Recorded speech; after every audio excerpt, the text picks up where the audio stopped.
Bueno, ya estamos nuevamente en contacto. Bueno, se cortó la primera parte, pero ya quedó en el Instagram de Campeones para los que comenzaron tarde. A ver si está Pablo para poder engancharnos y seguir un poquito más con Luis Di Palma y ya avanzar con otros temas que hemos estado trabajando y preparando para compartir con todos ustedes. A ver si aparece Pablo para poder seguir. Decíamos la ruta esa, la voy contando la anécdota. Diluvió, se inundó la ruta interbalnearia el día que se inauguraba, con una carrera especial que hizo el turismo de carretera. Bueno, y Luis volaba con el avión y no estaba en condiciones para volarse. Con lo que decía recién Raúl, posible. Y bueno, con los Carjacones, sin embargo, siguieron adelante y bueno, y pudieron hacer el vuelo. Decía Pablo con el tema de la ruta interbalnearia se inundó y no se podía volar. Luis voló igual, por supuesto, con los Carjacones, con su coterráneo. Y bueno, hicimos la transmisión, me acuerdo, pero esas cosas. Me acuerdo que mi viejo le decía, Luis, bajá. ¿Viste? Obviamente Caíto tiene una relación, Luis vivió en casa cuando era jovencito antes de casarse con Tana. Vivía en la habitación con Jorge y conmigo. Y mi viejo me acuerdo que era un hermano mayor para Luis y Luis lo escuchaba mucho. Le decía, Luis, bajá. Y no había caso, no lo dice, no, hay que cubrir la carrera. Y siguió toda la carrera de interbalnearia. Esas cosas de un personaje único, realmente. Y bueno, recordar obviamente a la querida Tana, porque Tana fue esposa, mamá, compañera, todo fue de Luis, todo.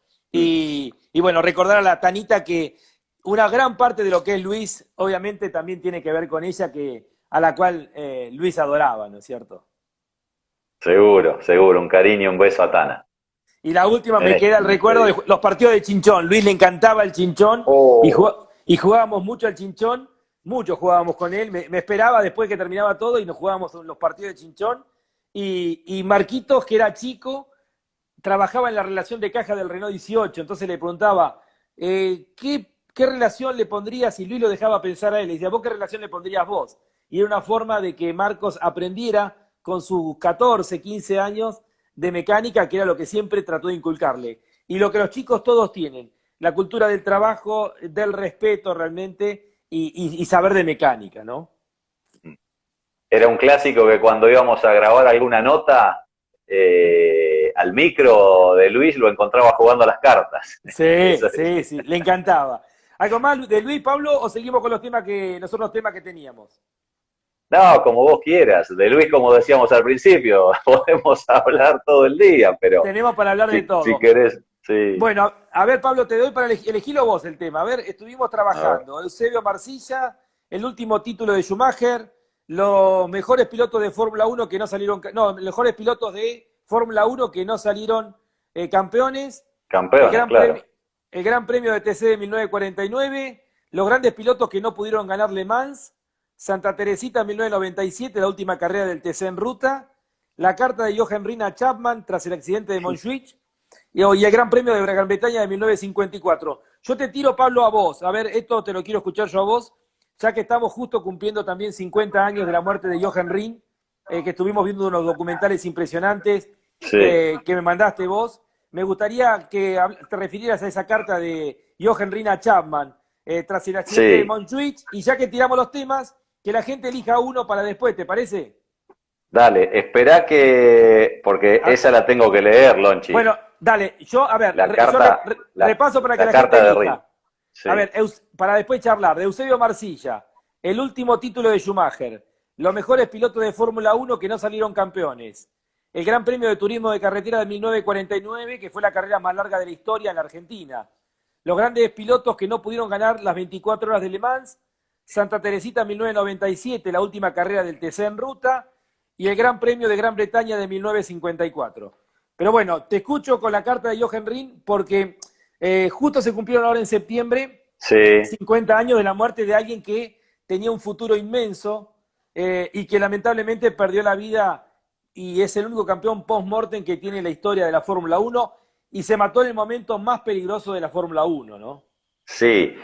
La carta la voy a leer porque está dirigida con mucho respeto a Colin Chapman, pero con una crudeza y un realismo No sé si vos alguna vez la leíste. No. Lo que sí, Pablo, Pero, quiero anticipar, venían de una carrera de Montjuic donde se claro, pega Jochen Rindt, era la época ya de los alerones altos, se pega Graham Hill, el compañero de equipo de Jochen Rindt, y después viene detrás y tiene un accidente terrible. Jochen Rindt que no se mata de casualidad, ¿no? Bueno, te escucho a vos, Pablo. claro, en el año 68 aparecen esos primeros alerones súper altos. La gente que sigue la Fórmula 1 los debe haber visto en algún video, en algunas fotografías, que en algunos casos inclusive no solo estaban situados atrás, sino que también había un alerón adelante, pero muy, muy altos. Fue una época extraña de la Fórmula 1.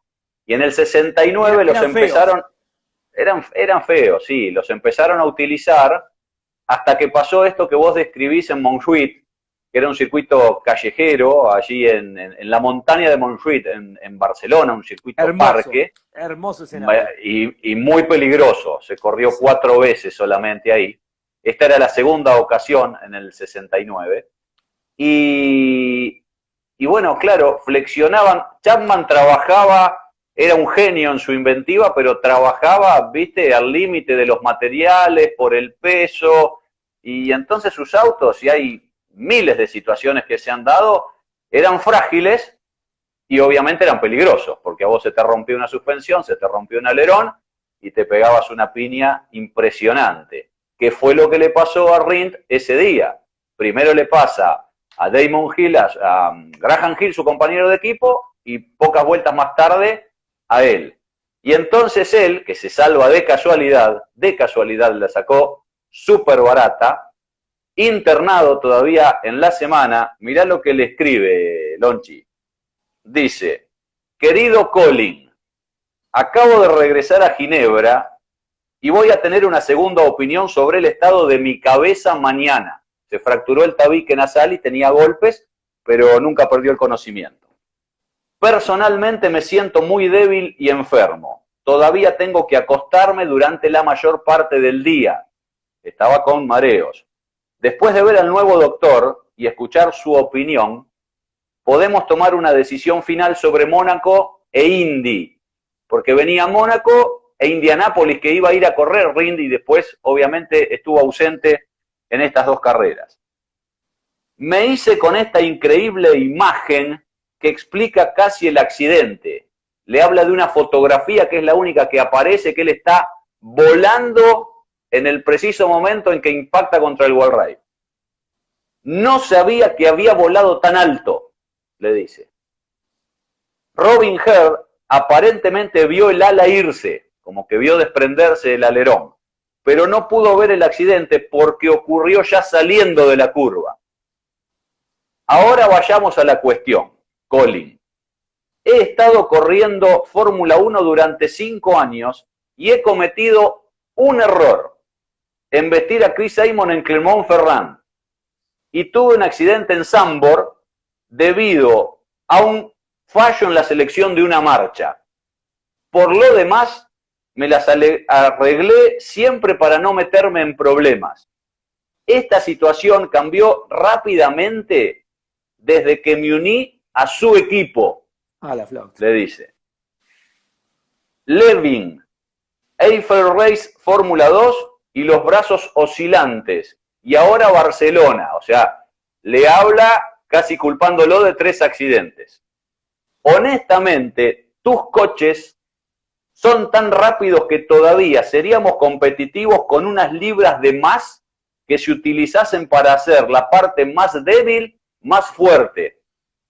Por encima de eso, yo creo que deberías pasar algún tiempo revisando lo que tus diferentes empleados están haciendo, pues estoy seguro que los brazos oscilantes en aquel coche de Fórmula 2 hubieran sido diferentes.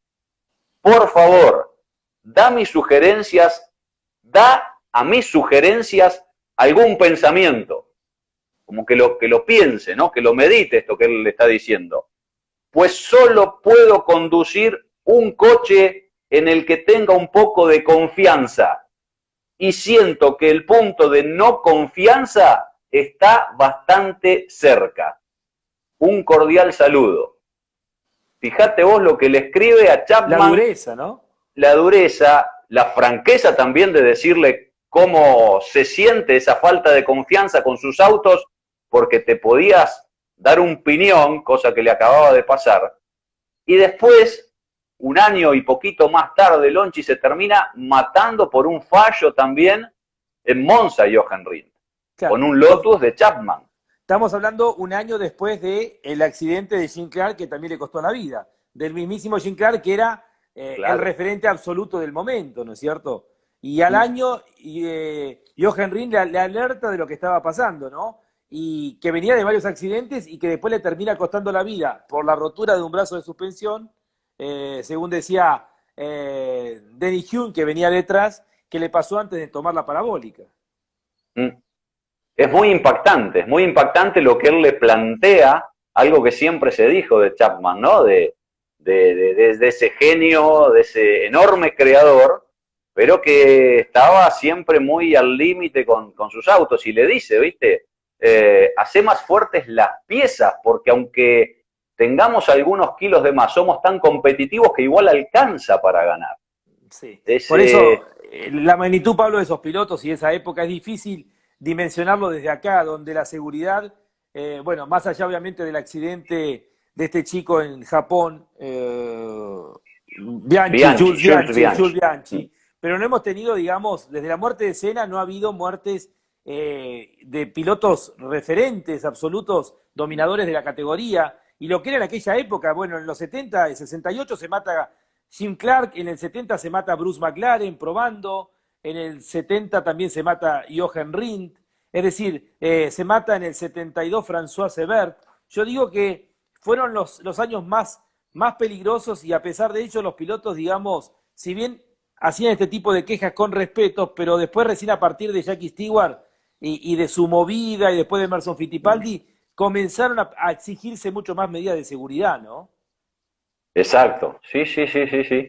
Era alargar, era salir a clasificar y jugarse literalmente la vida, Lonchi. Pierre Courage ahí, gracias, ahí Biagio también. Bueno, realmente, bueno, Ring ganó en Monza, gracias ahí también a, no me insultes maldito, no sé el nombre, que gana la en el Sonda en Fórmula 2. Y lo vimos en el Cabalén también, cuando venían con Joe Siffer y tantos pilotos. Bueno, ahí ¿Sabés votaron... qué? Perdóname, porque ahí justo dicen Rindt ganó en el Sonda en esa temporada, es cierto, internacional de Fórmula 2. Sin chicane. Una vez me... Sí, y sin wall rails y sin tantas cosas. Y la viborita que era de verdad. Me contó una vez el querido don Antonio Meritelo, sí, porque una vez le pregunté, él estuvo allí en la Asociación Sanjuanina desde toda la vida, que en un momento en aquel fin de semana empezó a soplar el Sonda y nadie salió a pista. Y el único que salió con el viento Sonda que soplaba ya no sé a cuántos kilómetros fue Jochen Rindt a probar. Era un entrenamiento. Sí. Me lo contó un día Meritelo ahí en San Juan. Además, todavía estábamos, en esa época los Fórmula 2 tenían los alerones, como decís vos, Pablo, que eran dos palitos y el alerón adelante. Que el problema era justamente, y dice el profesor Juárez que él lo ha visto, creo que en el Cabalén, a Jochen Rindt rozar el alerón contra el paredón, ingresando a la recta principal, ¿no es cierto? También para tomar dimensión de esos pilotos, ¿no? Que obviamente yo tengo por Hamilton un respeto muy, muy grande, pero es difícil ponerlo a la altura de esos pilotos de aquella época donde hoy literalmente no hay riesgo de vida, ¿no? Hay riesgo de un golpe, etcétera, etcétera. Pero ¿cómo corrías en aquella época sabiendo que un error te significaba la muerte, ¿no? Y a pesar de eso arriesgaban lo que arriesgaban con esos autos, ¿no? Claro. Arriesgar y pasar esa fina línea del límite significaba muchas veces perder la vida. Hoy significa simplemente un despiste y quizás salvando la situación, porque ahora las vías de escape son anchísimas y de asfalto, o a lo sumo un golpe que no te trae consecuencias.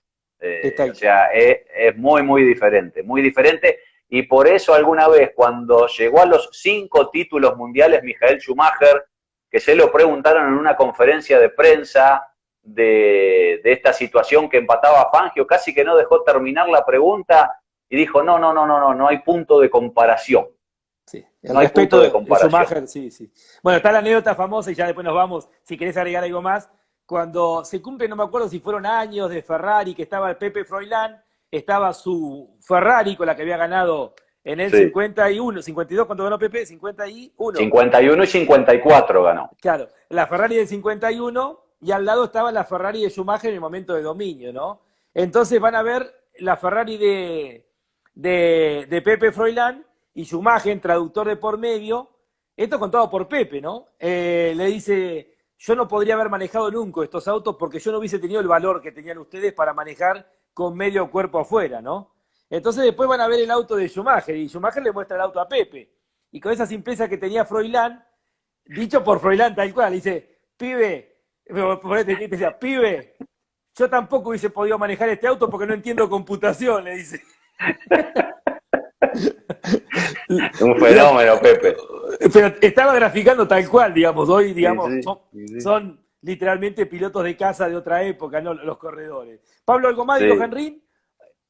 No, nombraste a Froilán y si querés hablamos de esa carrera, que te acordás que en la última charla un par de amigos nos citaban de eso que fue el mejor resultado global para los pilotos argentinos en toda la historia de la Fórmula 1, Sí.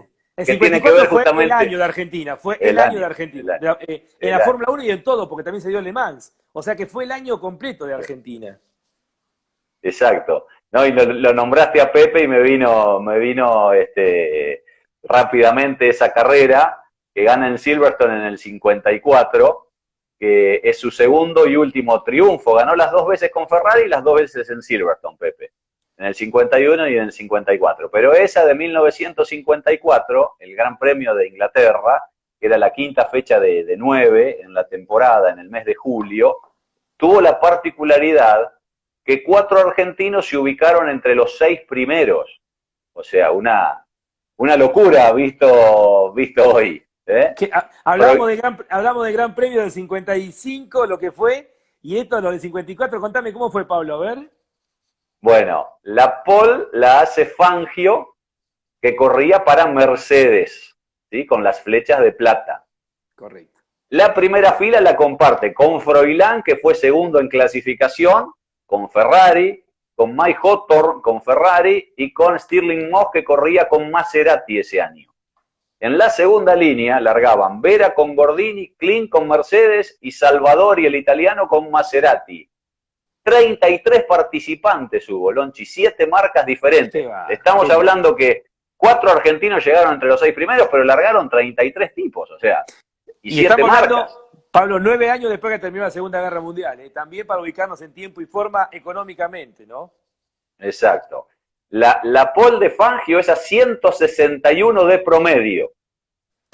Mirá qué promedio, ¿no? Y bueno, toma la punta Froilán, que largaba segundo. ¿Te acordás que largaban en esa época? 4, 3, 4, 3. Bueno, 4 autos a la par. Estaría bueno largar ahora así, ¿eh? Froilán toma la punta y no la abandona más.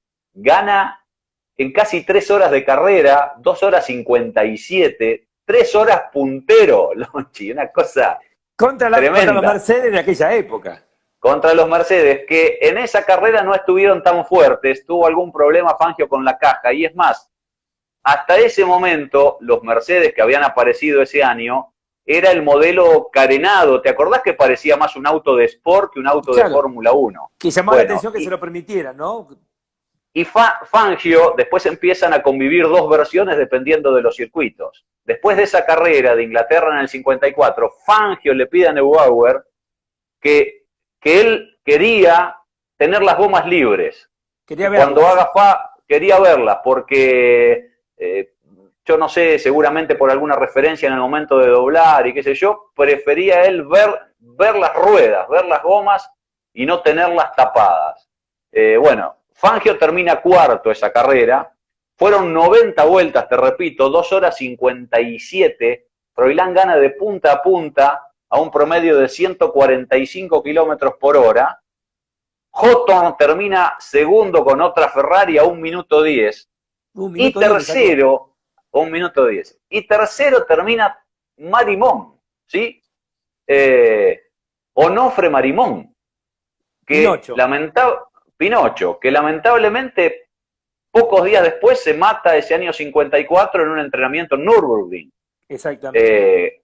Cuando era piloto del equipo oficial Maserati. O sea, en ese año 54 estaba Froilán con Ferrari, Fangio con oficial Ferrari, Fangio oficial Mercedes y Marimón oficial Maserati. Sí. Vos fijate, ¿no? Marimón tenía 30 años, estaba viendo esto de las edades, porque Fangio era un poco el veterano, los rivales con respeto le decían el viejo a Fangio. Claro. Froilán tenía 31, Marimón 30, y Fangio ya tenía 43 el día de esa carrera, que termina cuarto. O sea, ahí tenés a Froilán primero, Marimón tercero, Fangio cuarto, quinto culmina Trintignant, con quien después, el francés, con quien después gana... Bueno, en realidad antes. Habían ganado. Claro, habían ganado un mes antes. Las 24 horas de Le Mans, Froilán con Trintignant. Y sexto termina Vitito Mieres, que tenía por entonces 29 años, con también una Maserati, pero de un equipo particular. Y vos fíjate que Marimón termina tercero después de haber largado 28º, porque había tenido un problema en clasificación. Es decir, que ganó 25 lugares. ¿Sabés una cosa? Estuve buscando y todavía es récord de recuperación en la Fórmula 1, 25 puestos. No existe una marca, no existe una marca semejante como la que ese día logró Marimón, de 28º a tercero. 25 posiciones avanzó. Y Mieres largó en el puesto 32. También no había podido clasificar, dio una vuelta, quedó casi sin tiempo por un problema mecánico y avanzó a sexto. Avanzó 26 posiciones. Avanzó de 32 a sexto, 24. ¿No? 26. De 32, 26. O sea que récord de Vitito. Ah, claro. Sí, tenés razón. Entonces lo de Vitito es récord, no lo de Marimón. Mirá. Qué bárbaro. O sea, avanzó de 32 a sexto. O sea, Vitito Mieres también, otro gran piloto. Yo te destaqué y pido disculpas lo de Marimón, pero claro, tenés razón. Pero los dos son las dos marcas de más recuperación, sí, o sea, de tenemos posiciones. 26 y 24. Exacto, impresionante. Sí. Ahí dice Gustavo, quiero ir a esa época, ¿no? Claro, poder digamos, ir y volver, ¿no? Pero aparte, Gustavo, yo leía un libro de Jesús María Sprinter, que relacionado a la vida de Onofre Marimón. Y bueno, y justamente, bueno, primero cuenta lo que es, o sea, que ese día sale Nürburgring porque Stirling Moss estaba haciendo más rápido que él, estaban los dos ahí en Maserati. Y Fangio le decía que tenía que calmarse, que era muy joven, que tenía que aprender. Y sale y le pide que no salga en Nürburgring hasta que él no llegue y lo lleve a dar una vuelta. Y cuando Fangio está llegando a Nürburgring lo ve salir a pista. Y que presintió algo, se lo contó Fangio a él. Sprinter era muy amigo también de Juan Manuel Fangio, ¿no? Como también de los Marimón. Y que bueno, después viene el accidente y está la foto aquella que yo siempre digo, es la foto donde uno lo ve más desencajado a Juan Manuel, porque Juan Manuel siempre tenía una postura y era muy difícil verlo reflejar en su rostro sus emociones. Que está llorando, lo está sosteniendo a Pepe Froilán González, y Juan Manuel está desencajado. Y la actitud de cada uno. Pepe no pudo largar ese Gran Premio de Alemania por la tristeza que tenía por la muerte de su amigo, y Juan Manuel corrió y quiso ganar para rendirle un homenaje, ¿no? O sea, cada uno a su manera, ¿no? Como sus temperamentos, ¿no es cierto? Pero también fue un gran piloto y cuenta en ese libro, Sprinter, que el sepelio de Pinocho Marimón, que era muy querido, para llegar a Cosquín, dice que la caravana venía desde Carlos Paz con autos y autos y autos yendo para Cosquín, que era una imagen que se recuerda siempre de lo que significó la muerte de quien tenía muchísima esperanza, mucha gente, por lo que significaba. Era el primer piloto cordobés en realidad destacándose a nivel internacional y en la Fórmula 1 siendo piloto oficial, ¿no? Sí, fue un año inolvidable ese 54, una pena lo de Marimón. En esa carrera hubo otro argentino, Lonchi, que era Clemar Bucci, que había largado 13º, había clasificado bien, corría para Gordini y termina abandonando. Pero, repito, en términos globales es un día inolvidable, aquel 17 de julio del 54, porque gana Froilán González, porque Marimón termina tercero, Fangio cuarto y Vitito Mieres sexto.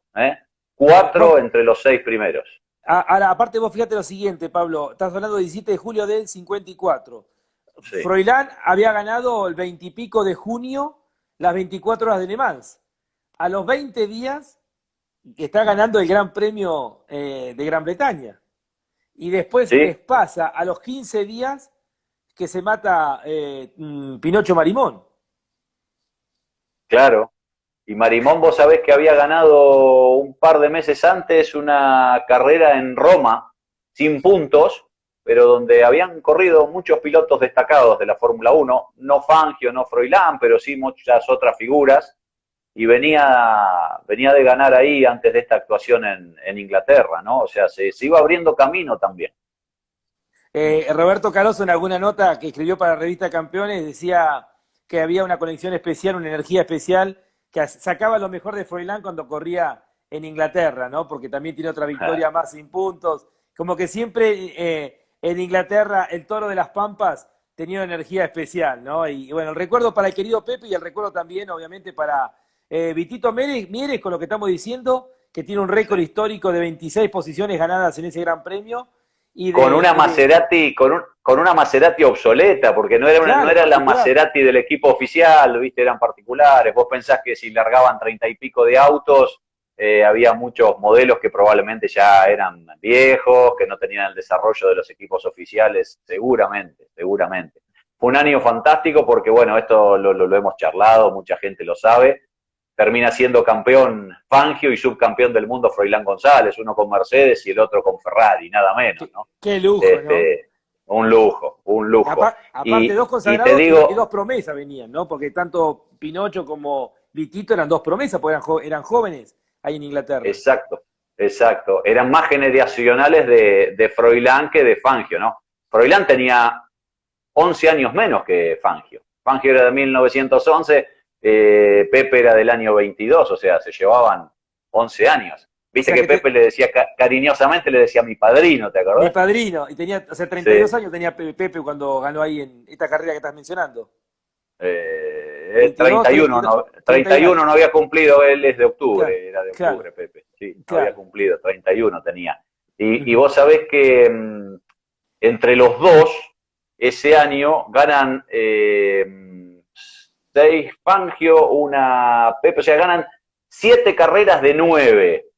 Si vos descontás las 500 millas de Indianápolis, que eran parte del Mundial, pero corrían solo los americanos, o sea, ganan 7 de 8. Argentina gana 7 de 8 carreras ese año en la Fórmula 1, la otra la ganó Jotor. Qué bárbaro, qué maravilla lo que era ese maravilla. Momento, ¿no? Ese año 54, una maravilla. Ahí dice Raulito Gatelé que Fangio fue el padrino de bodas de Froilán González. Gracias, Raúl, qué grande, qué jugador, Raúl, cómo tira centro, ¿viste? Sí. Escribió algo muy lindo sobre Rubén Luis Di Palma, que hoy lo reflejamos en la web, Raúl. Lo describió muy bien con pocas palabras. Gracias, Raúl, un abrazo. Bueno, Pablo, ahí pedían Santa Teresita 1997, la última carrera del TC en la ruta. A ver, contame vos, porque justo charlamos de los 3 temas que no tenía tarea. Sí. ¿Sabés que tengo grabado de esa carrera? Que fuimos un fin de semana y nos volvimos sin carrera porque se suspendió por lluvia. Que fue cuando, después de mucho tiempo por otras radios y de estar varias temporadas en Radio El Mundo, hacíamos nuestra primera transmisión por Radio Rivadavia, casa en la que estuvimos después 20 y pico de años de forma consecutiva. Y la ganó Lalo Ramos, que era todo un especialista ahí, tiene varios triunfos en el Triángulo del Tuyú, en Santa Teresita, con un Ford. Fue el 16 de febrero.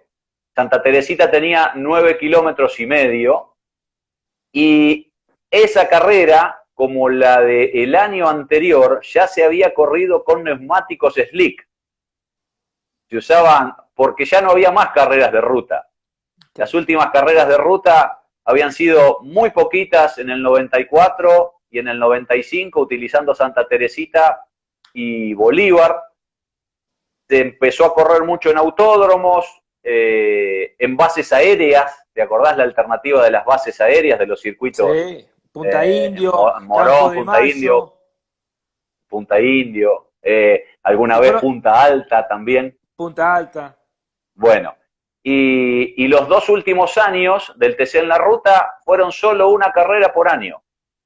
La apertura 96 en Santa Teresita, 97 otra vez en Santa Teresita. Y esa del 97... La sensación que era la última, Pablo, que se despedía el TC de la ruta. ¿Qué sí, recordás? Sí, se sabía que esa era la última. Después del accidente fatal del Pato Morresi, en marzo del 94, durante mucho tiempo ya se dejó de correr en ruta, y después, lo que te digo, se usó muy poquitito Bolívar y estas de Santa Teresita, donde ya no fueron con las Michelin, con las gomas con dibujo, sino que fueron con las Faneco, creo que eran, que usaba. La Faneco, sí. No eran la CNA todavía, ¿no? La Faneco eran.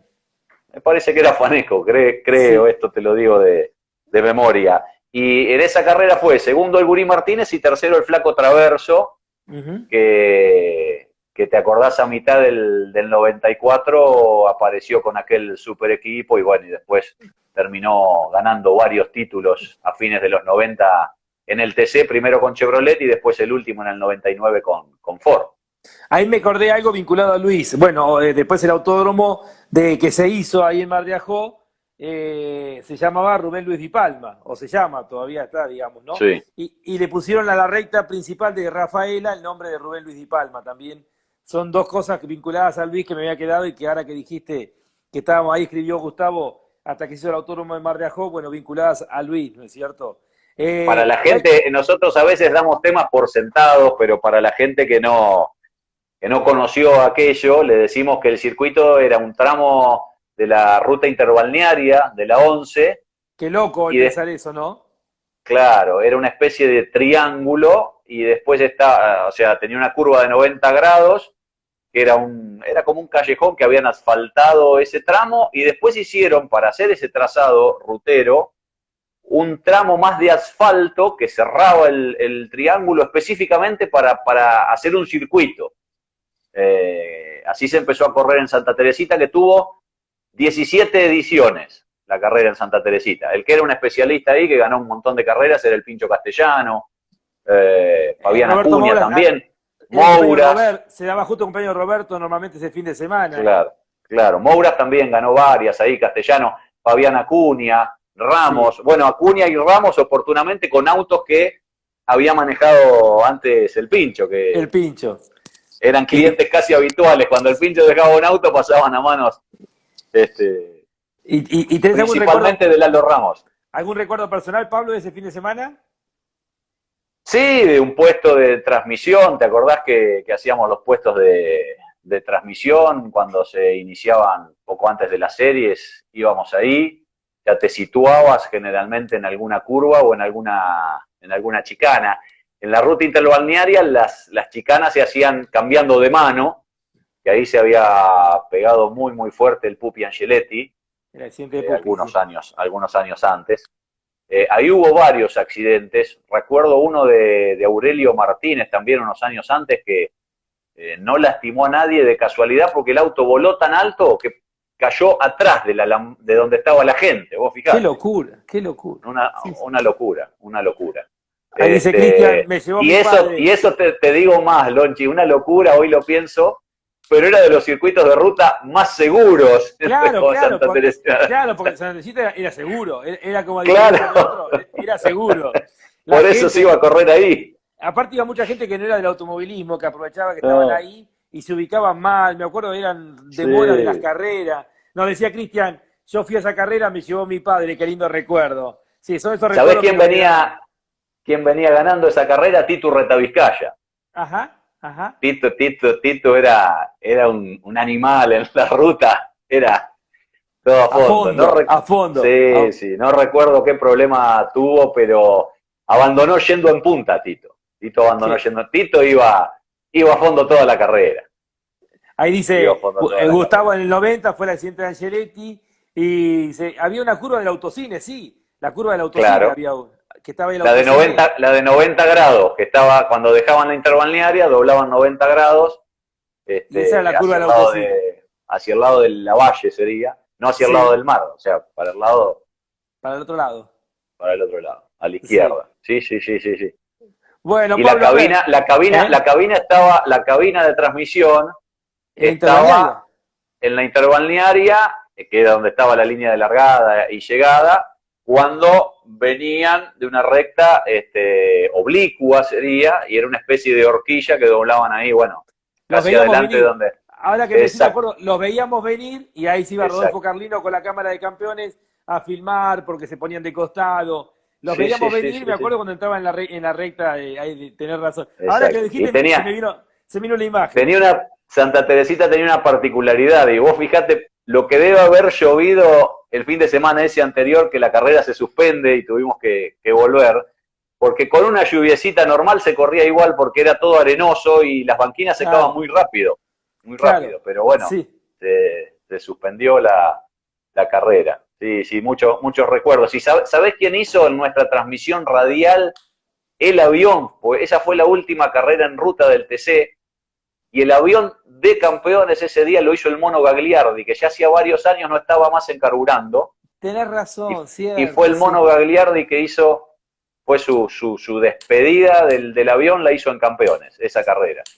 Ahí dice Gustavo Gancia, perdón lo irreverente, pero cómo extraño la ruta. No, está bien, Gustavo, es que en realidad tendría que, nosotros charlamos con el Tano Salerno, tendría que haber un par de TCódromos, en eso coincidimos. Y Gustavo, mirá vos, no me acordaba, Gustavo, dice, la cabina de esa época, ¿era la que se elevaba? Claro, ya me olvidé, Pablo, la verdad que tenía las patas para elevarlo para nosotros poder ver mejor. Tenés razón. Gracias, Gustavo, por el recuerdo. Tenía un sistema hidráulico, era. Sí. Que se elevaba. Pasa que tenías que tener la certeza de tener tierra firme, buena base, porque si no, pues subí unos cuantos metros, 2 metros, 2 metros y medio. Sí. Y estar arriba de la cabina y que le iban levantando, tum, me acuerdo.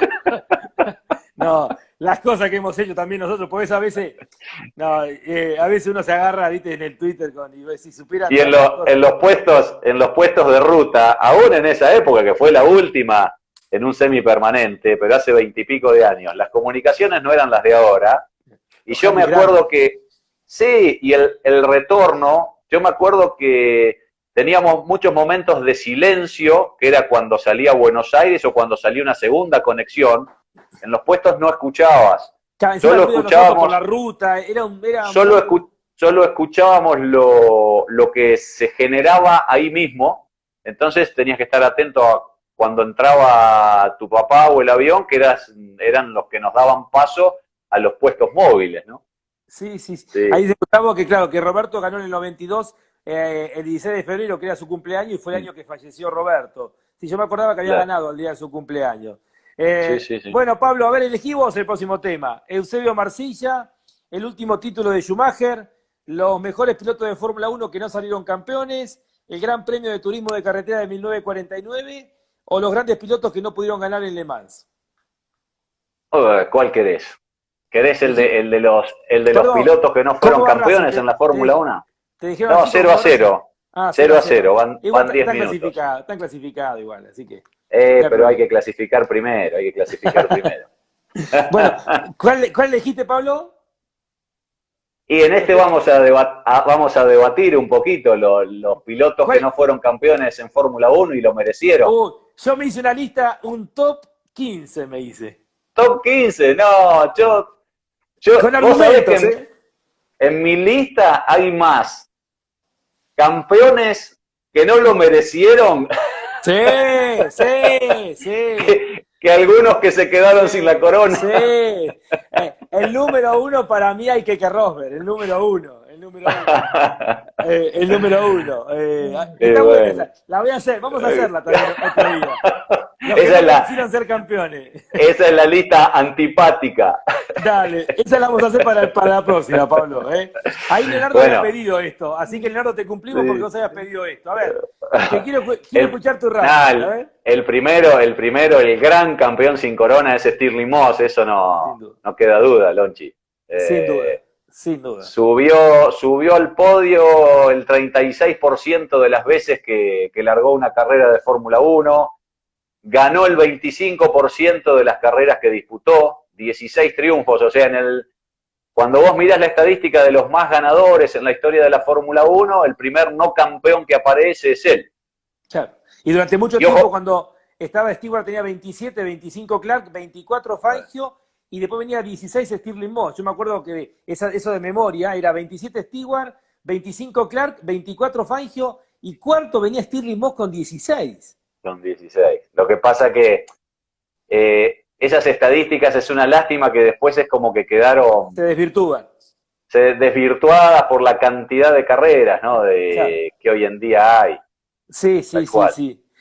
Fue 4 veces subcampeón del mundo y 3 veces tercero. Claro, pero corrió 8 temporadas. La primera con un auto... O sea, de 8 en 7 terminó segundo o tercero. Segundo o tercero. La primera temporada fue con un auto malo, o sea, eran sus inicios. Y después ya con autos competitivos, 4 subcampeonatos y 3 terceros puestos. Una cosa impresionante. Le tocó lidiar con Juan Manuel Fangio. El mejor de todos los tiempos le tocó, sí. En Mercedes y después en el 58 perdió, ya no estaba Fangio y pierde el título por un punto con Hawthorne. Claro. Que Ferrari era fuerte ese año. De hecho, a Hawthorne le cede la posición, su compañero de equipo, no me acuerdo quién era, le cede la posición para que Hawthorne salga campeón. Sí. Una historia increíble. El Gran Premio de Marruecos, fue la única vez que se corrió en Marruecos en Casablanca. Una historia increíble la de Moss. Sinceramente es por lejos el gran campeón sin corona. Sabés que si vos haces una estadística de sus resultados finales en de todos los grandes premios largados, te da una posición de 3,5. O sea, su promedio es un tercer puesto. Qué bárbaro. Y ganó después la Mille Miglia también ganó. Exacto. Sí. Tiene un fenómeno. Ahí lo ponen a Castellotti. Castellotti tenía una gran promesa. Para mí no entra ni siquiera a los 15, porque nos quedamos sin verlo, era muy jovencito y se mató. Sí. Y tenía un potencial bárbaro, pero la realidad es que se mató en el circuito de Ferrari, probando Eugenio Castellotti. Que la curiosidad es que de los 5 importantes, más allá de otras muertes, en la década del 50, 4 son italianos. Es una cosa increíble. Es muy fuerte lo que les pasa. Con Ascari, con Luigi Musso, con Castellotti, y me está faltando uno más que no me acuerdo en estos momentos. Es muy fuerte lo que les pasó. Bueno, el segundo, por lo que hizo la Fórmula 1 y por todo lo que hizo fuera de la Fórmula 1, creo que también vamos a estar de acuerdo, ¿no? ¿Para vos es Jackie Ickx? Sí. Lo de Jackie Ickx es impresionante porque es en la época más peligrosa. O sea, te voy a dar mi argumento, después te escucho el tuyo. Es en la época más peligrosa. Para mí el segundo es Reutemann, pero focalizándome solamente en la Fórmula 1. Claro, para mí Reutemann está sexto. Bueno. Te decía, Jackie Ickx fue 2 veces subcampeón del mundo y una vez tercero en el momento más peligroso de la Fórmula 1, ¿no? Inclusive fue subcampeón de Jochen Rindt en esos momentos. Y después, claro... Y fue 3 veces cuarto. Y fue 3 veces cuarto. Sí. Apareció en Nürburgring aquella vez con el Fórmula 2, mezclándose con todos los Fórmula 1, y después por lo extra Fórmula 1, más allá que todo lo que hizo, que es muy fuerte porque, reitero, fue una época donde hubo muchas muertes, ganó 6 veces Le Mans, ganó 1 vez el Dakar y fue 2 veces campeón del mundo del WEC. O sea que a todo lo que hizo en la Fórmula 1 se le suma todo lo que consiguió después, ¿no?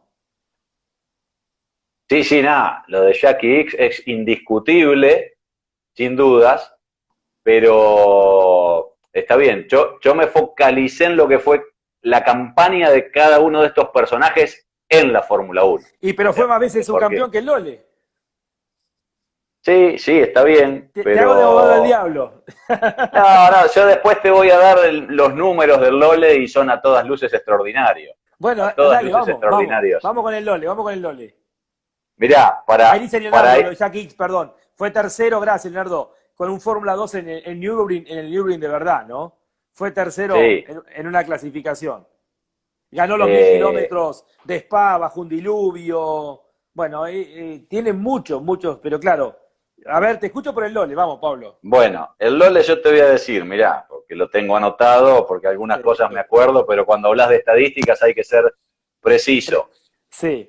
Yo recién dijimos que cuando mirás la nómina de ganadores en la Fórmula 1, Stirling Moss es el que primero aparece de los no campeones. Después aparece David Coulthard, con 13 victorias. Pero con muchos grandes premios. Con muchos grandes premios. Y después aparece Reutemann, Lonchi. Y debajo de Reutemann, si vos seguís mirando la nómina, hay varios campeones del mundo que ganaron menos que Lole. Lole, mirá, yo te digo, corrió 146 grandes premios. ¿Sabés cuántos podios hizo? No. 45. Qué barro. Más de, de 40, cada tres, más del de cada 25%. 30%. 31%, 31 y pico. O sea, de cada 3 carreras era un podio. 12 triunfos en 146 carreras te da 8 y algo, no llega al 10%. Gana otras 2 carreras sin puntos, que en aquella época se corrían.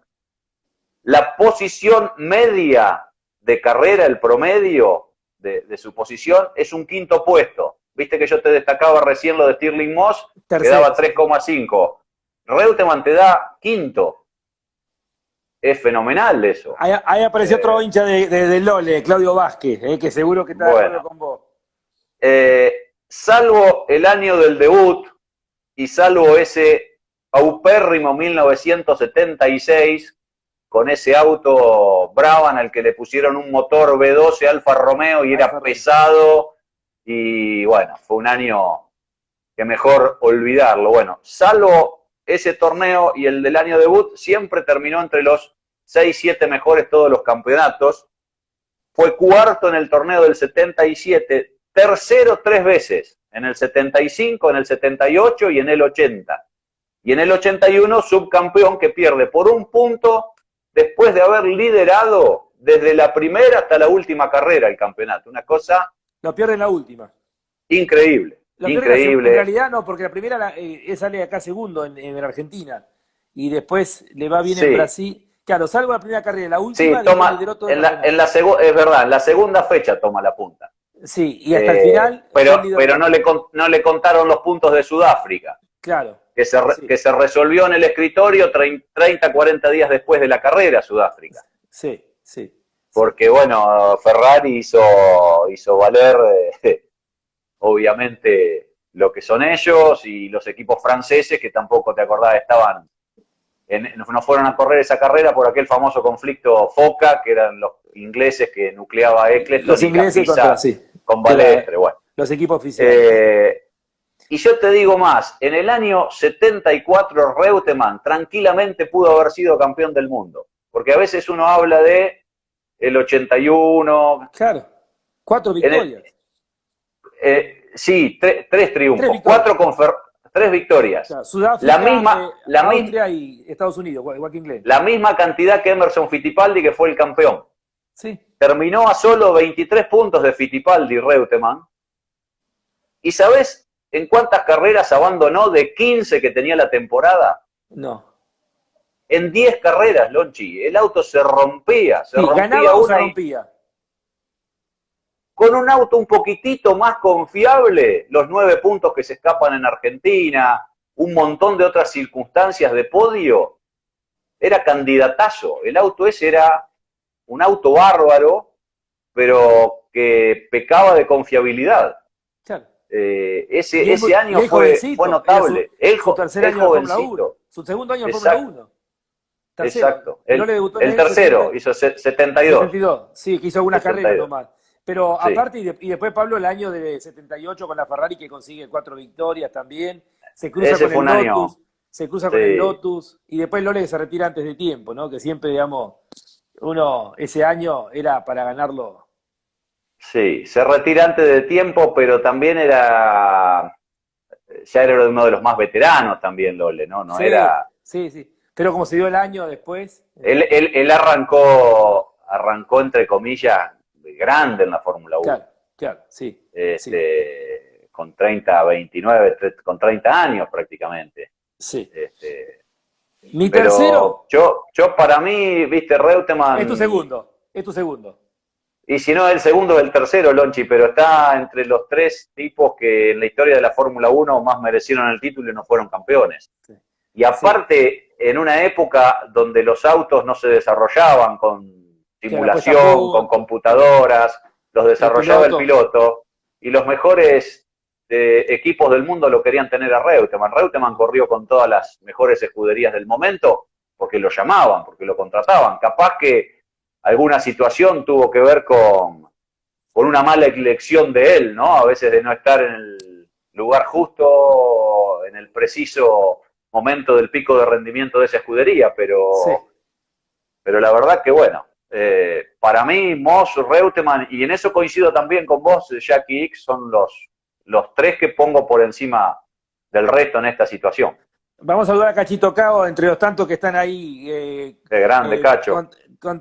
Yo, para mí, el tercero es A Ronnie ver. Peterson. Es Ronnie Peterson. Bueno, te lo iba a poner un escalón por debajo de estos tres que mencionamos antes, pero era rapidísimo, era un crack Sí. Peterson también. Fue 2 veces subcampeón del mundo, salió tercero una vez y se mató con 34 años y en un momento donde de repente después Andretti justo dejaba Loto, bueno, fue campeón del mundo y ya es como que se relajó. Creo que Peterson fue una virtud de él, que lo vi en un documental de la televisión sueca, es ser fiel a los equipos, inclusive no hacer trascender los problemas mecánicos de los equipos, porque él solamente corrió para, ayudarme, March, Lotus y Tyrrell. Fueron las tres marcas y muchas veces se Sí, quedó en las marcas eh, para tratar de ayudarlas a salir digamos, del mal momento, ¿no es cierto? sí. Y por eso, digamos, Muy pocas veces tuvo autos ganadores. sí, sí, y era muy, muy Y rápido. cuando lo tuvo, aquel auto imbatible, Chapman lo tenía de piloto número 2 atrás de Andretti, Claro, fue subcampeón del mundo con March, él. con March. Sí. En el Sí. año 71 era muy, muy jovencito. Ujú. Muy, muy jovencito. Él le había ganado el campeonato de Fórmula 2 a Lole. Sí. Sale campeón de Fórmula 2 y subcampeón de Fórmula 1, creo que el mismo año, Sí, en el sí, sí, el mismo año, 71. el En el 71. 71. Vos Sí. fíjate el potencial, ¿no? Y estamos hablando de lo que decíamos anteriormente, de una época de muchísimo riesgo, que a él de repente también le costó la vida, pero una época muy peligrosa. Y lo que vos decías, sale campeón en el mismo año y subcampeón, campeón de la Fórmula 2 europea Sí. y campeón de la Fórmula 1. Por eso digo, yo lo pongo como tercero, ¿viste? Pero bueno, Sí. esto es, bueno, a cada Ganó, uno. ganó dos grandes premios menos que Reutemann. Tiene 10 victorias contra 12 de Lole Sí, y tiene 26 podios contra 45 de Reutemann. claro, O sea, sí, en sí. números podemos discutir el gusto, El LOL era más eh, efectivo. y mucho más. Si mirás las estadísticas, sí. Pero Peterson era rapidísimo, Sí, sí. rapidísimo. Y bueno, se murió a los 34 años, tal vez tenía unos añitos más como le pasó al Lole, ¿no? Se murió en su mejor momento, ¿no? No pudo ser campeón, subcampeón ese año porque hubiese sido subcampeón, lamentablemente. Bueno, ¿sabés quién tengo también ahí? Va ganando Racing, te cuento. Bueno, muy bien, bueno, después te ve los goles, Pablito, ¿eh? Ya nos Gran, quedan pocos minutos y después, obviamente, otro día vamos a tener que seguir. No creo que dale. terminemos esto hoy. ¿Sabés a quién tengo ahí adelante también? Cuarto lo tengo yo. A Y vas a ver. decir, estás loco. Bruce McLaren. Ah, lo puse. Ah, Yo viste, no, coincidimos. yo no armé un ranking, o sea, no los puse Sí, por lo orden. pusiste entre los primeros Pero, ahí. sí, nada, un genio. Bruce Un McLaren genio. es impresionante. Fue subcampeón una vez, 2 veces tercero, ganó las 24 horas de Le Mans en el 66. Fue la carrera que perdió Ken Miles, la de la película que hemos visto, que llegaron juntos los dos Ford. Y se mató ¿La con 32 años. viste en Netflix Está la McLaren, otra también. Sí, está la otra. la carrera de un campeón? Ah, no, no la vi. ¿Hay una de él? ¿Está en Sí, Netflix? se llama McLaren, la carrera de un campeón. Ah, la vamos a buscar. Buenísimo, buenísimo. Ah, es Es un una animal. vida de película. Se mató con 32 años. A ver, creó McLaren con menos de 30 años. Y todo lo que hizo, digamos, lo que desarrolló, es impresionante. Y bueno, analizando su vida, ¿no? ¿Viste? Lo que consiguió tan joven y murió tan joven, ¿no es cierto? Una Impresiona lo de McLaren. historia, sí, una historia apasionante y una historia de aquella época de romanticismo, de lo que era el automovilismo y bueno, Constructores, corredores. la estirpe de él, ¿no? Sí. Sí, sí, sí, sí, sí. Bueno, la voy a tener en cuenta para Y, buscarla, para te digo, verla. te digo más, y a la par de esto, la campaña que él hizo en Estados Unidos también, en la Claro, Canam, la Canam. la Canam eran unos aparatos infernales. Bueno, él se En el mata en Goodwood, Chaparral. él se mata en Goodwood probando un auto de Canam que él fue dos veces campeón en Sí, Canam. de Encanam. Sí, sí, Y sí. sus autos 5 veces campeones. Que es lo del IMSA hoy, digamos. Es el IMSA hoy, ¿no es cierto? Mm, Pero muy competitivo en la época de los Chaparral, sí. estaba Porsche, Ferrari. Bueno, ahí tengo Bruce McLaren ganó en Argentina su primera claro, carrera, en el claro, año 60. en el 60 ya no había argentinos Sí. compitiendo, Fangio No. retirado. Y creo que fue la última carrera, después por un tiempo largo ahí gritaron un gol, me parece gol de Y Racing. sí. ¿Eh? No, sigue 1-0. Tengo allá a un Ah, costadito. ahí dice Leonardo que también X fue campeón de la Canam. Inclusive tengo un tapado. A ver. Tony Brooks. Una No, vez no lo subcampeón del tengo yo. mundo, una vez subcampeón del mundo, fue una vez Sí. tercero, en la época donde, era la época ahí de Fangio, en la época de Stirling Moss, y una época peligrosa también, ¿no es cierto? Mm. Si vos miras los números de Tony Brooks te sorprende. La otra vez estuve leyendo bastante de él y te sorprende, aparte, era muy jovencito y sobrevivió a esa época peligrosa también. Hoy todavía vive. Tiene una concesionaria de autos cerca de Silverstone. Mirá. Sí. Después leí algo de Tony Brooks a ver que sorprenden los números también de él. Inclusive un Sí. año ganó más, creo que como el Lole, tuvo más victorias que el campeón del mundo, que el año de Hawthorne me parece que es. Fue ahí también un año que tuvo muchas 58. creo que sí, por ahí también, tiene un año de muchas victorias. ¿Gol? ¿Hubo gol? No. Vi a uno de Racing que salió volando, le pegaron una patada. Sí. Una Pablo, amarilla en el borde del área. estamos en los últimos 2 minutos. Vamos a seguir en la Dale. próxima charla, dentro de Dale. unas semanitas. Ahí te vamos a hablar para Mi, el del mi, Pepe. mi tapado es A Bon ver. Trips. Von Trips, Von Wolfgang Trips. Von Trips. Sí, qué potencial tenía, ¿no? Le faltaron aparte pocas vueltas para ser campeón del mundo, Lonchi, en la última carrera con la Ferrari en Monza. Se toca con Jean Clair, bueno, se engancha con Jean Clair en la recta que va hacia la parabólica y sale el auto, es ese famoso accidente que mata a 14 espectadores Sí, y pierde la vida él. Sí. Y gana Phil Hill, su compañero de equipo, el título, y sale campeón, pero y sale campeón ahí. sí, pero Von Trips había hecho la pole, venía, o sea, era el Sí. campeón. Se mató en esa última carrera. Gracias, Quedó como subcampeón post-mortem Sí. en gracias, esa Leonardo. temporada 61. Y te decía, en el 58 Brooks ganó 3 carreras y Hawthorne ganó una carrera. También, como referencia. Bueno, Pablo, Bueno. estamos menos de 50 segundos. Gracias, Pablito, por este Dale. tiempo. Me sirve para aprender mucho porque hay que estudiar con vos. Escuchá, ya nos quedaron un montón de apuntes armados Para ¿sí? el y próximo. de repasos para la próxima. El Gran Premio del año 49 de Turismo Carretera es apasionante, Lonchi. Lo vamos a charlar en la próxima. El miércoles a las 3 de la tarde, gracias a Toyota, voy a estar con el presidente de Toyota, Daniel Herrero, haciendo una charla muy interesante. Así que bueno, la invitación y te escuchamos el fin de semana con el TC en Buenos Aires, Pablo. Nos quedan 20 segundos, gracias por este tiempo y a ver a Racing ahora. Abrazo grande, saludos a todos que nos hicieron el aguante. Chao, hasta pronto, gracias a todos. Chao. Chao, chao. Chao, chao.